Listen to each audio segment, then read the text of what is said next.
Bonjour à tous. Alors aujourd'hui, dans cet épisode, on va parler d'un sujet dont on entend beaucoup parler aujourd'hui sur les réseaux sociaux, c'est la dépendance affective.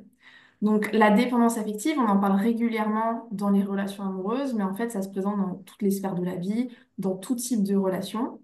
Et ce que je rencontre, moi, qui accompagne en particulier les people pleasers, donc on va dire les personnes qui ont tendance à se sacrifier pour les autres, à s'oublier elles-mêmes, et ben, il y a un point commun qui revient, c'est souvent cette dépendance affective.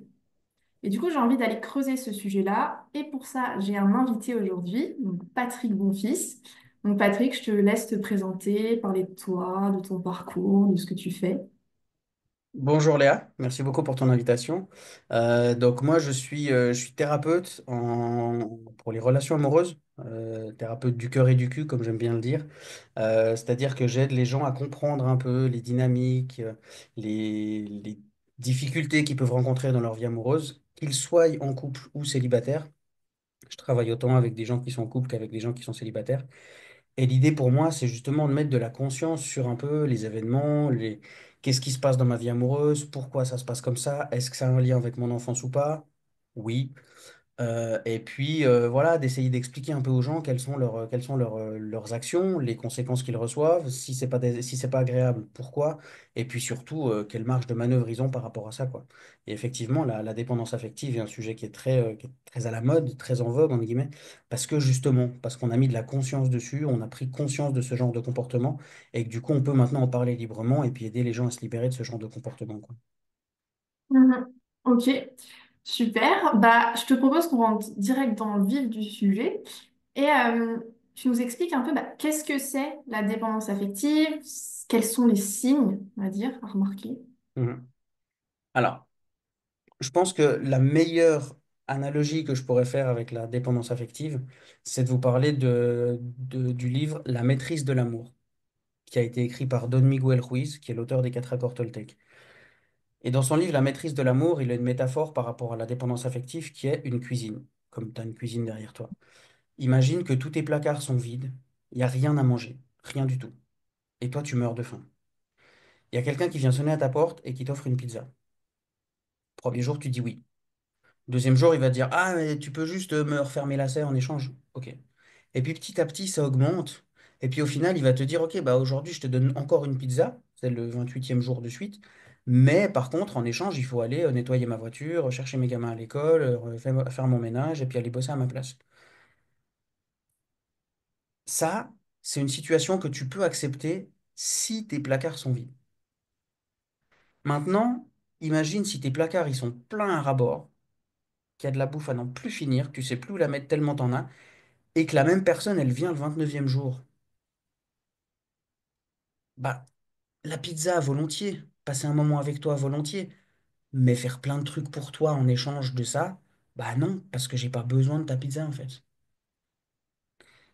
Et il fait cette analogie en disant que tous les rapports à l'alimentation dans cette histoire, c'est l'amour. Si toi, tu as de l'amour dans tes placards, bah t'as pas besoin qu'on vienne t'en apporter à la porte. Et du coup, vu que t'es pas affamé de l'amour, bah tu n'es pas prêt à payer cher, entre guillemets, le prix pour que quelqu'un vienne te donner de l'amour.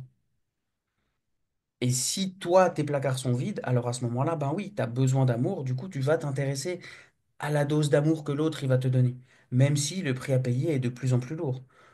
Et ça, je pense que c'est une excellente manière une excellente allégorie, une excellente image pour parler de la dépendance affective. C'est en gros que on va accepter que l'autre, d'une manière ou d'une autre, nous maltraite, des fois petit à petit, des fois c'est rapidement dès le départ, mais en gros, on va accepter que l'autre nous maltraite d'une manière ou d'une autre parce qu'il va nous donner de l'amour que nous, on n'a pas à la maison, dans notre cœur en l'occurrence.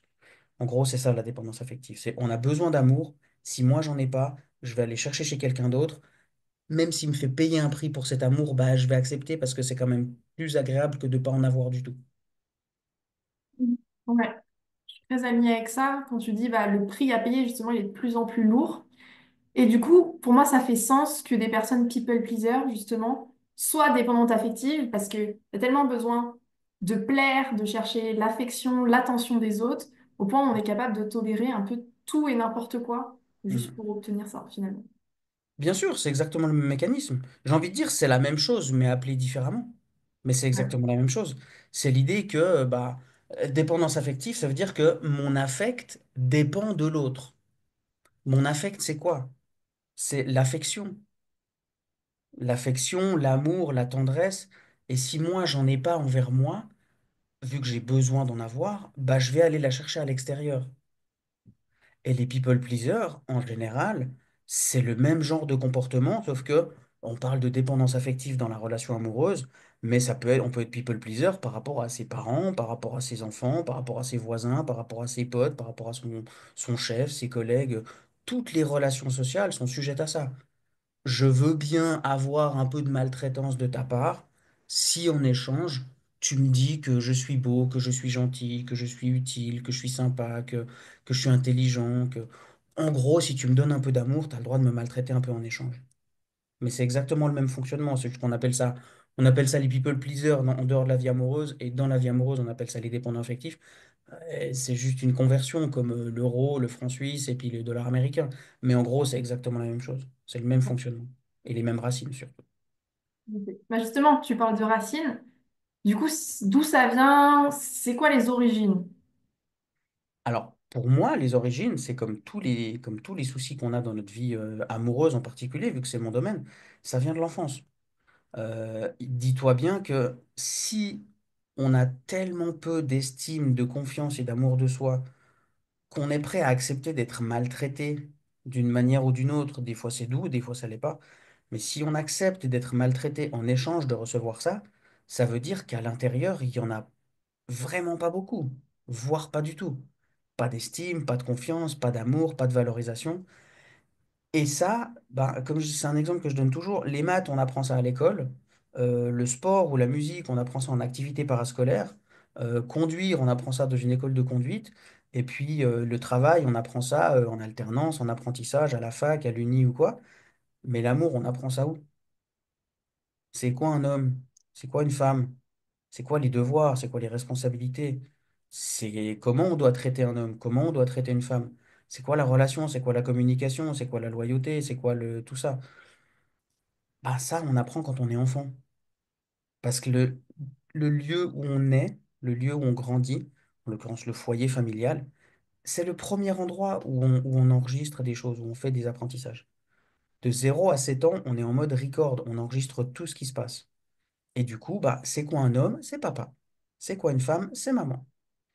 Et le problème, c'est que si ces gens-là, qui posent les cadres de c'est quoi l'amour dans ma vie, ils sont pas valorisants, je t'aime, j'ai confiance en toi, t'es intelligent, tu vas t'en sortir, t'es doué, t'es créative, des choses comme ça, ben, l'enfant, il se met à croire que bah, si j'avais ça, on me l'aurait dit. Vu qu'on me l'a pas dit, bah, c'est que je le suis pas. Donc, il faut que quelqu'un d'autre me donne cette estime de moi, parce que de manière très inconsciente, je me rends quand même compte que bah, j'ai besoin d'estime de moi. Donc, vu que moi, j'en ai pas à l'intérieur, bah, je vais aller dealer à quelque part pour en avoir. Dealer contre une insulte de temps en temps, contre une baffe, contre on me vole mon argent, contre je sais pas, des rabaissements dans la relation, contre le patron qui dit oui, mais vous êtes gentil, vous pouvez faire 1 heure de plus aujourd'hui. Ou des conneries de ce genre, comme je dis, quoi. Mais l'origine, c'est toujours la même, c'est qu'il y a une absence d'estime et de valeur à l'intérieur qui fait qu'on a besoin d'aller la chercher à l'extérieur. Mhm. Oui, tu parles d'absence. Et moi, ce que je retrouve régulièrement chez ce type de personnes, c'est la peur de l'abandon, en fait. Mhm. Et que ça peut être un abandon, en fait, physique ou émotionnel. Et souvent, c'est un abandon émotionnel.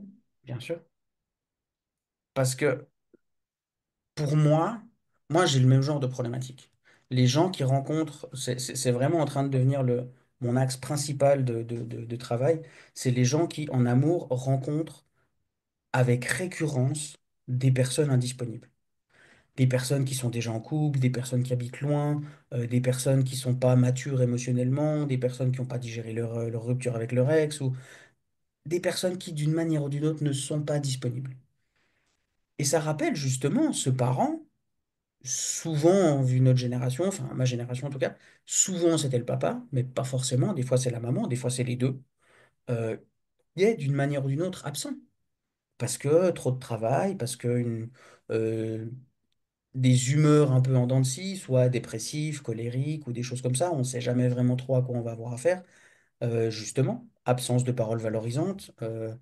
Si c'est un papa, la croyance que ouais, la popote et les gamins, c'est pour maman, ou des choses comme ça, qui font que globalement, le papa n'est pas disponible et n'offre pas la sécurité affective. Parce que dans les apprentissages, dans les codes d'éducation qu'on doit recevoir, bah, on nous apprend à marcher, on nous apprend à parler, on nous apprend à s'habiller après, on nous apprend à manger ou plein de choses comme ça. Mais on doit aussi apprendre l'amour, la sécurité affective, etc., etc. Et si on grandit dans un foyer où il y a un des parents dont le rôle principal est d'apporter la sécurité, qui au contraire va amener la violence, verbale, physique ou autre, ben forcément la sécurité, il n'y en a pas du tout, quoi. Ok. Et donc, est-ce que ça, j'allais dire, ça touche certaines personnes en particulier ou vraiment juste bah, les personnes qui se sont retrouvées dans des situations où elles n'ont pas eu cette sécurité-là? Alors, je dirais que ça peut tellement toucher tout le monde que même les gens qui ont eu des parents sécurisants peuvent être affectés par ça. Parce que ça, c'est juste la base pour l'énorme majorité des personnes. Ça vient de la famille, de là où on a grandi, de l'enfance, etc. Mais ça peut aussi venir juste d'un élément traumatisant. Typiquement, j'en parlais dans une vidéo il n'y a pas longtemps, euh, on peut avoir de la sécurité en soi, mais être dans un système où la sécurité est absente. Je peux me sentir l'homme le plus fort du monde, le plus courageux, le plus baraqué, le plus balèze, le plus téméraire et tout. Si je me retrouve dans une fosse aux lions ou dans une fosse aux ours ou un truc comme ça, la sécurité, j'ai beau l'avoir à l'intérieur, je vais pas vivre encore longtemps, tu vois. Donc si Mhm. je suis dans un système insécure, ma sécurité à l'intérieur, elle va quand même être mise à mal, tu vois. Et je pense que du coup, par rapport à ta question, c'est oui, tout le monde peut se sentir en insécurité, même les gens qui ont eu des parents sécures. C'est juste que ça sera plus difficile pour des gens qui ont grandi dans un foyer sécure de se sentir en insécurité. Mais même pour eux, c'est possible aussi. Mais l'avantage, c'est que autant pour ceux qui ont vécu dans une famille sécurisante que pour les autres, c'est tout à fait possible de corriger ça. C'est juste une question de perception de la thérapie, pardon, de l'amour, de la sécurité, de c'est quoi ma valeur, etc. C'est juste une question d'apprentissage. C'est comme si on vous avait appris toute votre vie que 3 fois 2 ça fait 34. Bah, à un moment donné, vous allez confronter cette idée-là à la réalité, en l'occurrence à l'école, puis on va vous dire non, 3 fois 2 ça fait pas 34, ça fait 6. Ah ok, donc il y a une croyance qui vient de la maison, une croyance qui vient de mon expérience, qu'elle soit faite à l'école, au travail, dans mon couple, peu importe. Tant qu'elle match, bah parfait, il n'y a pas besoin de changer. Mais au moment où elle commence à dysfonctionner, à ne plus être les mêmes, c'est là qu'intervient le libre arbitre et de se dire, bah peut-être que ce qu'on m'a appris, c'était un peu biaisé. Mhm. Ouais. Et, et maintenant, comment ça se met en place réellement dans la vie de tous les jours, dans les relations? Ça se manifeste comment? Alors, alors justement, déjà au niveau relationnel, je pense qu'il y a vraiment une part de nous qui attire ça, littéralement, parce que ce genre d'expérience, qu'elle soit faite dans l'enfance ou qu'elle soit faite dans les premières relations, elle va vraiment s'imprégner en nous. C'est comme l'expression dit, chat échaudé craint l'eau froide. Il voit de l'eau couler, il va mettre la patte. Si l'eau elle est chaude, la prochaine fois qu'il voit de l'eau, même si elle est froide, il aura peur. Parce qu'il fait pas la différence lui entre le chaud et le froid. Il voit juste de l'eau couler. La dernière fois ça m'a fait mal, donc maintenant j'y vais pas. Ou alors j'y vais en criant, en hérissant le poil, en miaulant ou je sais pas quoi. Mais je vais adapter ma manière d'y aller pour essayer de moins souffrir. C'est ce qu'on fait avec les relations. Et du coup, comment ça se met en place? C'est que notre système nerveux va attirer une situation comme ça, va nous orienter par des émotions, par des hormones, par divers éléments intérieurs au corps, va nous orienter vers une situation qui va nous permettre de revivre ce qu'on a vécu. Parce que concrètement, le cerveau, tout ce qu'il veut, c'est la survie. Donc il va essayer de reproduire ce qu'on a vécu en se disant, bah, j'ai survécu à ça, donc je peux m'en sortir, donc je refais ça. Et comme ça, je m'en sortirai encore. C'est pour ça qu'on a tendance à attirer encore et encore les mêmes situations tant qu'on n'en a pas pris conscience et qu'on ne les a pas travaillées. Parce qu'en avoir conscience mais ne pas travailler, bah, c'est comme de réaliser que mon pull il est sale et puis de pas vouloir le changer. Bah, il va rester sale. C'est pas parce que j'en ai pris conscience que la tâche elle va s'enlever. Tu vois. Faut faire des choses, faut soigner, faut réparer, faut réencoder, faut réapprendre, faut corriger quelque chose pour faire en sorte que la situation que je vis dans ma vie ne soit plus une problématique qui se présente à répétition. Mais après, comment ça se met en pratique concrètement? Il y a plein de manières différentes. Comme je dis, ça peut être au boulot, ça peut être par rapport à des amis, ça peut être, c'est toujours toi qui payes la première tournée, puis après les potes ils se barrent. Enfin, il y a plein d'exemples. Les gens qui nous écoutent, ils sont déjà en train de défiler tous les exemples de situations où ils ont eu l'impression que d'une manière ou d'une autre, on les prenait un peu pour des pommes, quoi. Et je pense que c'est exactement ces situations-là qui me concrétisent le fait que, bah, ouais, peut-être que. Alors, je dis pas si on abuse de toi une fois de temps en temps, je dis pas que c'est normal, mais c'est humain, il y a des fois un peu plus, des fois un peu moins, il y a des hauts et des bas. Mais si c'est des situations récurrentes, à mon avis, c'est que vous aurez plein de lettres de Léa, quoi. Ouais, ouais, tu as dit un truc important, c'est déjà donc, mettre de la conscience et ensuite travailler dessus.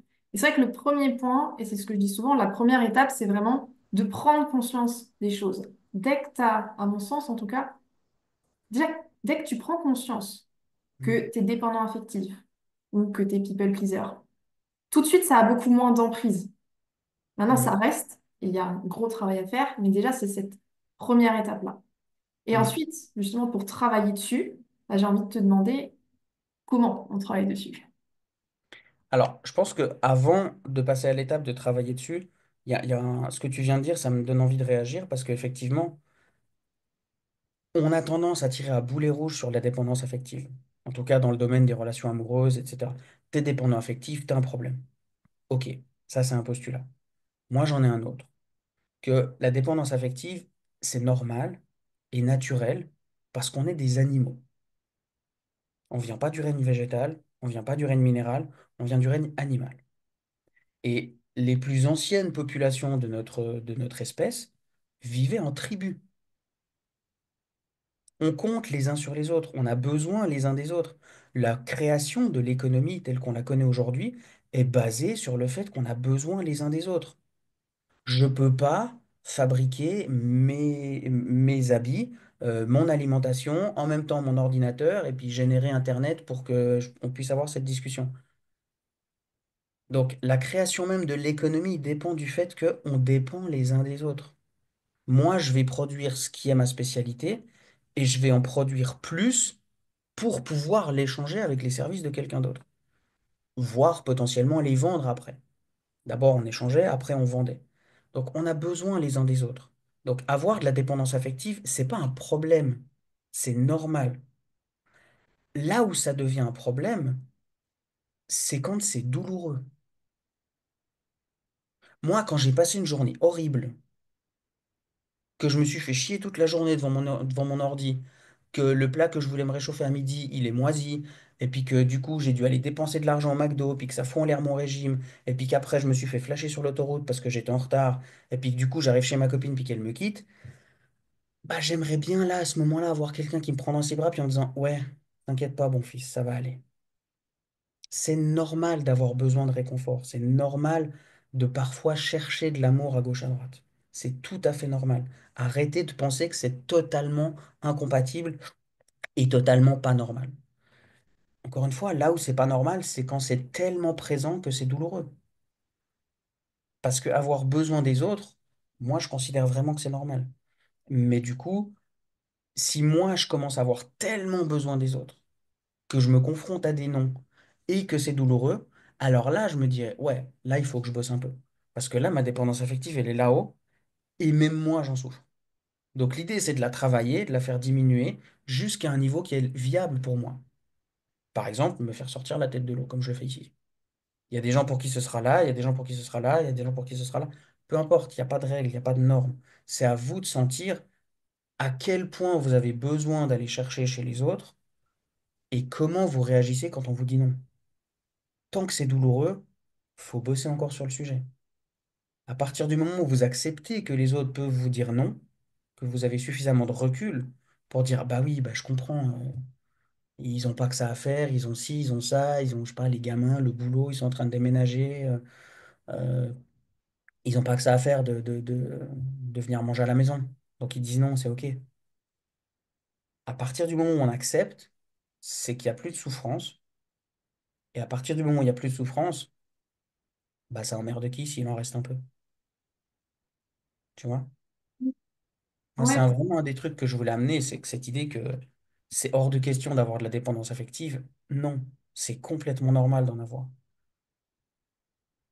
oui, et puis il y a souvent des personnes en plus qui ont été très dépendantes affectives qui finissent par dire on n'en guérit pas vraiment. Bien Je le sûr. suis toujours d'un côté, juste Mhm. j'en souffre plus en fait. Exactement. Exactement.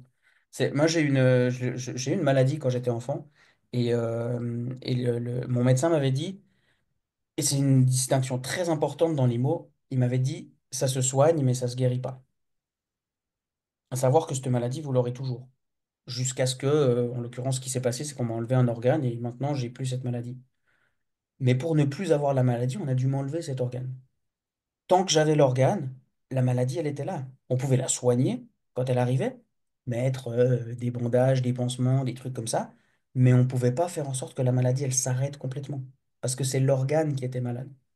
Bah, la dépendance affective, c'est pareil, ça se soigne, mais ça se guérit pas. Parce que faut bien voir que si d'un côté du spectre, on a la dépendance affective qui nous fait souffrir, qu'on est tout le temps en train de chercher de l'amour ailleurs, etc., de l'autre côté du spectre, il y a quoi? Il y a l'indépendance affective.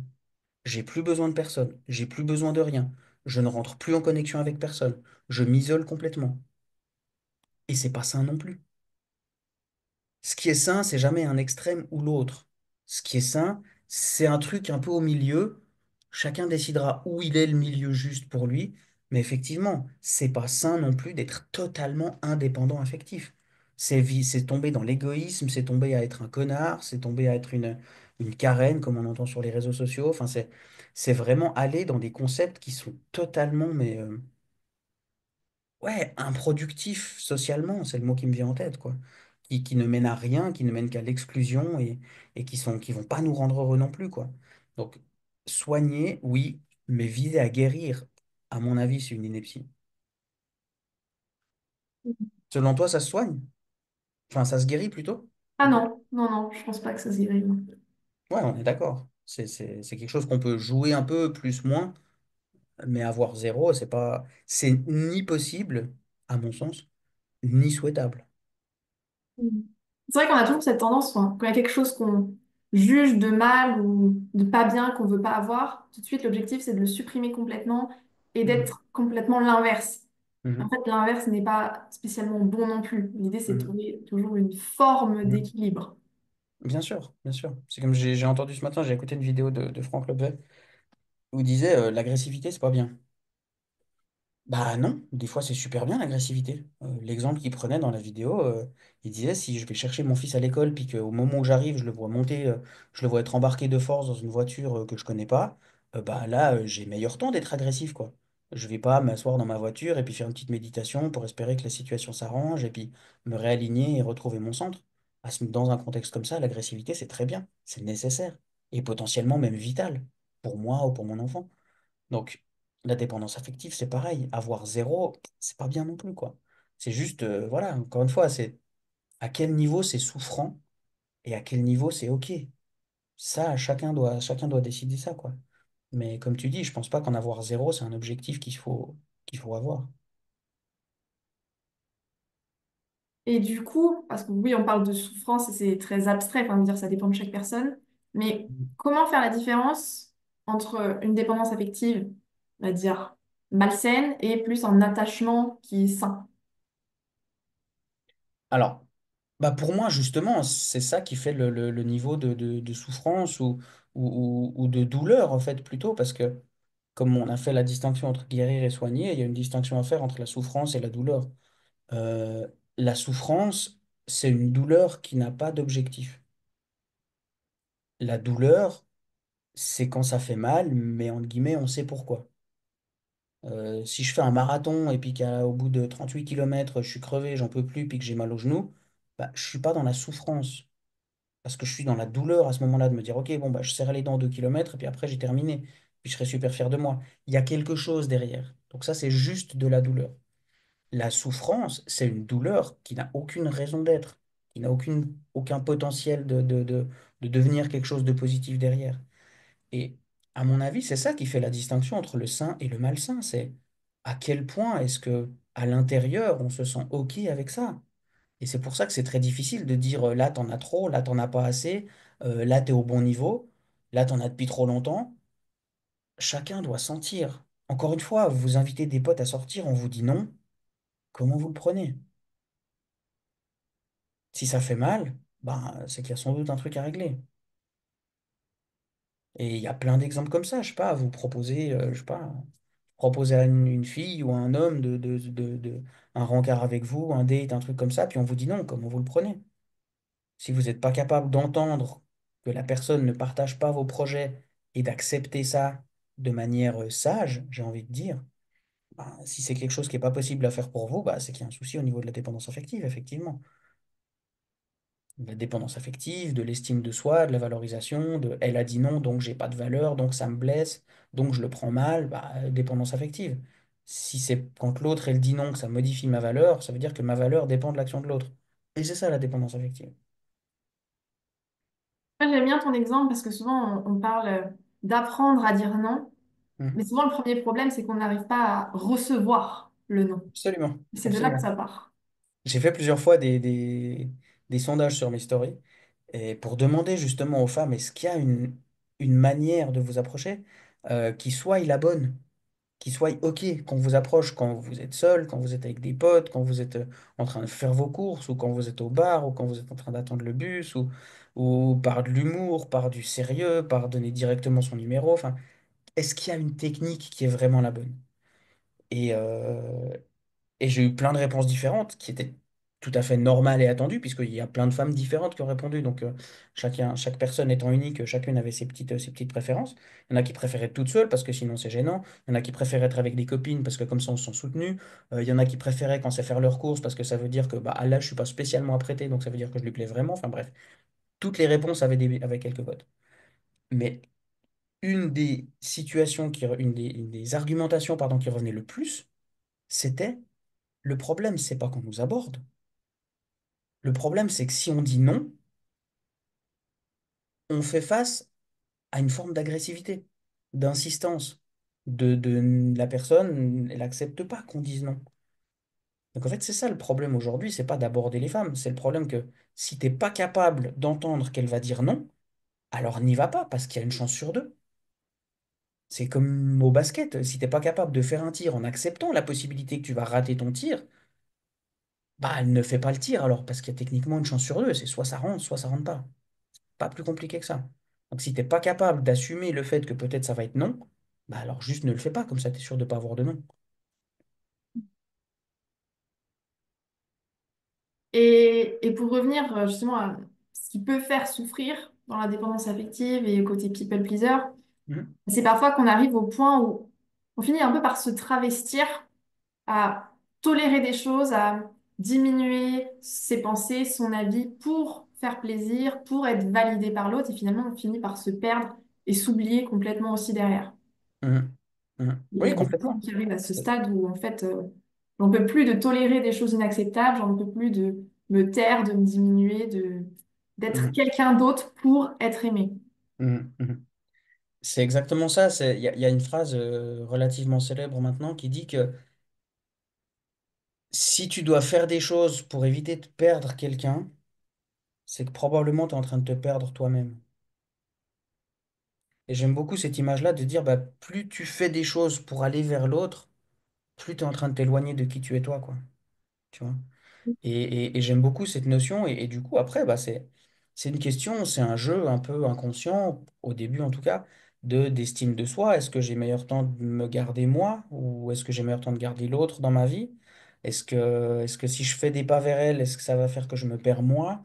Ou est-ce que je suis capable de rester intègre avec moi-même tout en faisant des pas vers l'autre? Enfin, c'est un jeu assez délicat, assez personnel et chacun doit travailler ça de manière individuelle.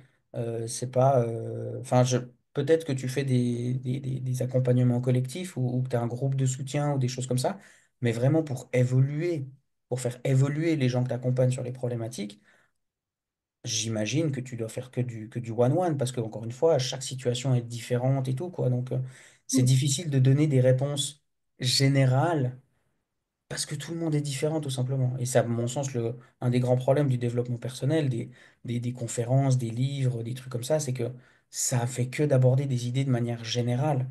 Pour faire vraiment avancer une problématique à moi personnellement, bah, c'est à moi personnellement d'aller travailler dessus, avec thérapeute, coach, accompagnant, peu importe comment on appelle ça, mais à mon avis, c'est ça un peu la démarche à faire, quoi.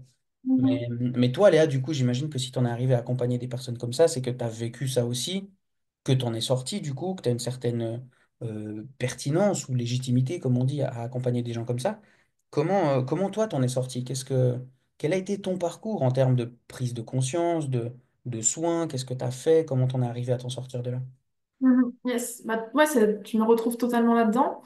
Et en fait, bah, comme on l'a dit, déjà, prendre conscience, c'est la première étape. Se dire, waouh, en fait, je suis dépendante affective, j'ai besoin, et un peu trop besoin pour le coup, de la validation des autres, de l'attention, de l'affection. Et en fait, réaliser que je cherchais ça tout le temps, Mhm, à un point qui était malsain.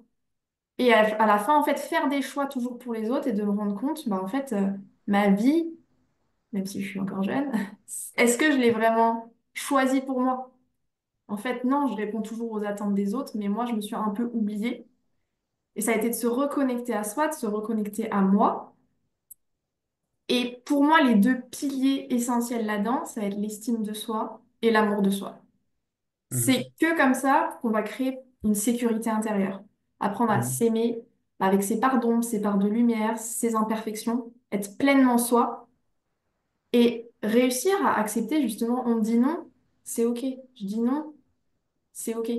mhm, Donc pour moi, c'est ça les deux gros piliers sur lesquels je travaille. Et du coup, après avoir fait tout ce travail sur moi, c'est ça aussi que j'essaye de transmettre dans mes mhm, accompagnements. Et comme tu l'as dit, accompagnement individuel, parce que bah, ça a ses limites. Les livres et les généralités, pour moi, c'est bien pour un premier pas. Maintenant, mhm, après, il faut aller bah, dans sa vie personnelle, mhm, avec tes expériences, avec tes croyances à toi qui te sont propres. mhm. Oui, c'est ça, c'est les généralités qu'on voit justement dans les livres, les podcasts, les conférences, et trucs comme ça sert à la prise de conscience. Et comme tu as dit, c'est primordial, c'est la première étape de tout, la prise de conscience. Je peux pas satisfaire ma soif si j'ai pas conscience que j'ai soif, en fait. Donc c'est vraiment le début de tout, la prise de conscience. Et il y a un élément que tu as mentionné que j'aime beaucoup dans ta réponse, c'est cette idée que il faut accepter qu'on nous dise non, mais il faut aussi accepter de dire non. Parce que la dépendance affective, ça peut aussi mener à accepter des choses, pas seulement à faire des choses pour l'autre, mais à accepter des choses, des traitements, où on se dit, si la personne fait ça, c'est qu'elle le veut, et si moi je dis non, alors je vais baisser dans son estime et elle va moins m'aimer. Donc elle va me donner moins d'amour. Donc faut pas que je dise non, du coup je dis oui. Euh, Ressentir la dépendance affective, c'est aussi sentir que là, j'ose pas dire non. Ou j'ose pas dire oui, par exemple. Si on se prive de quelque chose soi-même dans le but de ne pas baisser dans l'estime de l'autre, alors c'est de la dépendance affective aussi. Parce que ça montre bien que ce qui est en jeu là, c'est pas ma volonté, mes envies, ma limite, mais ce qui est en jeu là, c'est à quel point l'autre va m'estimer. Si je lui donne tort, si je suis en désaccord avec cette personne, je vais peut-être, c'est même pas sûr, mais je vais peut-être baisser dans son estime. Ça peut être OK, ça peut poser un problème. Hmm. Si ça pose un problème, c'est que vous en avez un. Hmm. Ouais, il y a souvent derrière, je pense, cette peur de décevoir et cette peur peut-être de créer des conflits aussi. Il y a cette idée Ouais. de, voilà, en fait, on va plus m'aimer et on va Mhm. m'abandonner. Ouais, c'est ça. Que ce soit la peur du conflit, la peur de poser ses limites, la peur de dire non, la peur de dire ce qu'on veut aussi. Tu veux manger quoi? Je meurs d'envie d'une pizza. Mais bon, je sais pas, toi, t'as envie de quoi? Fondue? Ouais, ok, bah allons manger une fondue. Ah merde, moi j'avais tellement envie d'une pizza. Ne pas oser dire ce qu'on veut, c'est aussi ça. C'est tous les comportements que vous pouvez ressentir et imaginer et conscientiser, je l'espère, que vous faites avec l'objectif premier de ne pas décevoir l'autre, d'une manière ou d'une autre. Si je te demande, Léa, de me prêter 1000 balles, puis que tu me dis non, bah, tu vas baisser dans mon estime peut-être. Est-ce que c'est un problème pour toi? C'est ça le sujet. Ou alors, est-ce que, bah non, j'en ai rien à foutre que Patrick il m'estime ou pas. Donc, bah, ça me va très bien. Si... Je préfère garder mes 1000 francs que garder le niveau d'estime que Patrick il a de moi, en fait. C'est un peu ça le jeu, quoi. C'est chaque fois que vous avez l'impression que ce qui est en jeu, c'est le niveau d'estime que l'autre a de vous, c'est que vous êtes dans une forme de dépendance affective. Mm. Et c'est pour ça que selon moi, la clé, c'est travailler son estime de soi et de se dire, mais en fait, j'ai de la valeur, peu Mhm. importe ce que je fais, peu importe ce que je dis, ma valeur, elle change pas. Si ça plaît pas à Mhm. l'autre, ma valeur, elle change pas. Absolument, absolument. Et parce qu'encore une fois, si je te dis que, je sais pas moi, si je te dis que tes cheveux roses, ils sont magnifiques, comment tu le prends? Bien? Ils sont roses, tes cheveux? Ah non. Si je te dis que tu as une jolie blague, bah, tu vas te marrer aussi parce que tu sais à quel point c'est faux. Tu sais à quel point c'est impertinent, à quel point je suis à côté de la plaque. Donc, si je te fais une réflexion et que toi, tu sais, c'est même pas une question d'être convaincu, c'est juste une question de savoir que c'est faux, bah, ça te touche pas, en fait. Donc, ce que je peux dire de toi, ça définit pas qui tu es, en rien du tout. Ça définit seulement ce que moi je suis. Si je te dis que, ah, elle est jolie ta cuisine, ça veut pas dire que ta cuisine, elle est jolie. Tout ce qu'on a appris dans cette phrase, c'est que moi, j'ai vu ta cuisine, je l'ai trouvée jolie, j'ai pas peur de le dire. A priori, je crois que c'est les trois choses essentielles qu'on a appris dans cette phrase. Mais ça veut pas dire que ta cuisine est jolie. Ça veut même pas dire que tu as une cuisine. Ça veut dire que peut-être c'est pas la tienne de cuisine en plus. Donc, on n'apprend rien sur toi quand je parle de toi. Quand je parle de toi, on n'apprend que des choses sur moi. Et ça, c'est important effectivement que les people pleasers, les dépendants affectifs et tous les autres le comprennent. C'est pas ce que les autres disent de vous qui définissent votre valeur. On en revient à l'exemple vous abordez une femme dans la rue, elle vous dit non, ça ne diminue pas votre valeur. Ça se trouve, c'est juste le contexte qui fait qu'elle dit non. Parce qu'elle est avec ses enfants, ses courses, machin et tout, elle veut pas, mais elle meurt d'envie de vous retrouver. Et puis elle vous retrouve ce soir au bar et c'est elle qui va venir vers vous. Donc, quand on vous dit quelque chose, ça ne définit en rien votre valeur. Vraiment. C'est important de comprendre ça. Mhm. Et moi, je voulais te poser une question aussi, Léa, c'est que tu dis que l'important, c'est de travailler l'estime de soi et l'amour de soi. Comment est-ce que toi, tu as fait ça comment est-ce que toi, tu as travaillé là-dessus pour sortir un peu de là, pour Mhm. améliorer un peu ces points-là et sortir de cette souffrance qu'était la dépendance affective? Ouais. Bah, pour la partie estime de soi, déjà, je dirais qu'il y a un gros point important, c'est la petite voix à l'intérieur, toutes nos pensées. Il y a une tendance à être toujours très critique, très rabaissant et envers soi-même. C'est déjà de changer ça, changer son discours intérieur et de Mhm, se valoriser, de s'encourager, d'avoir une petite voix qui est bienveillante. Et en fait, il y a tout ça à reprogrammer, parce que quand ça fait des années que tu te critiques, que tu te rabaisses, il y a un gros travail à faire pour que mhm, cette voix elle devienne encourageante.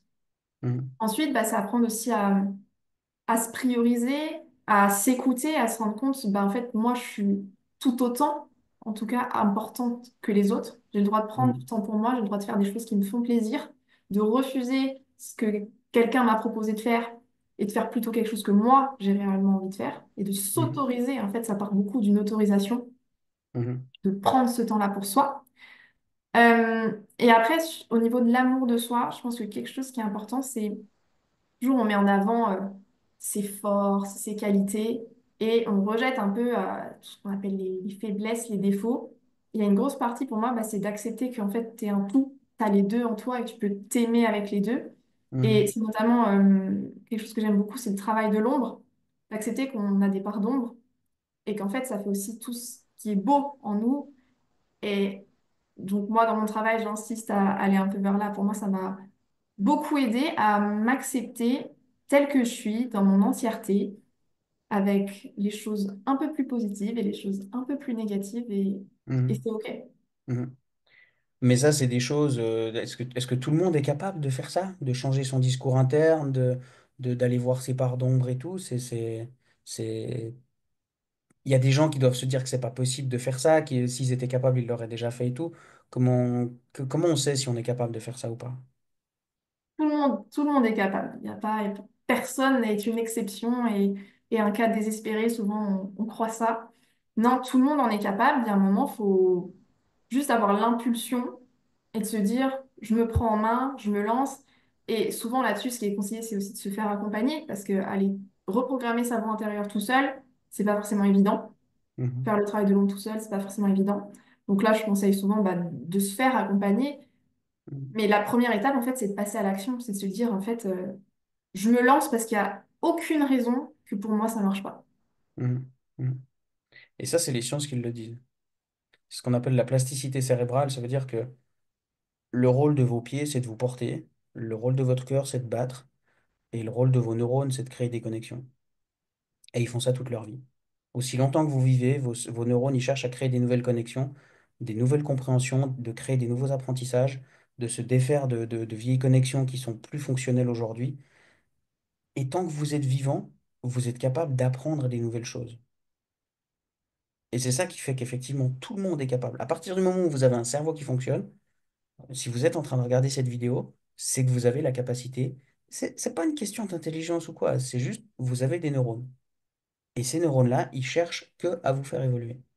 Donc tout le monde a la capacité, en effet. Et justement, bah, toi, autour de l'amour de soi, parce que l'amour, c'est quand même ton domaine, c'est quoi si tu devais donner un conseil, une chose sur laquelle travailler en premier, ce serait quoi? Par rapport à l'amour de soi, Oui, l'amour de soi, l'estime de soi. alors je dirais que une seule chose, c'est difficile parce qu'il y en a tellement. Mais la première qui me vient à l'esprit, c'est vraiment de réaliser que je suis le centre du monde. Je suis pas le centre du monde où Léa existe, mais je suis le centre du monde parce que le monde, comme moi je le vois, c'est moi qui le vois. Et donc j'en suis le centre. Léa, elle est le centre de son monde à elle. Et moi, je suis le centre de mon monde à moi.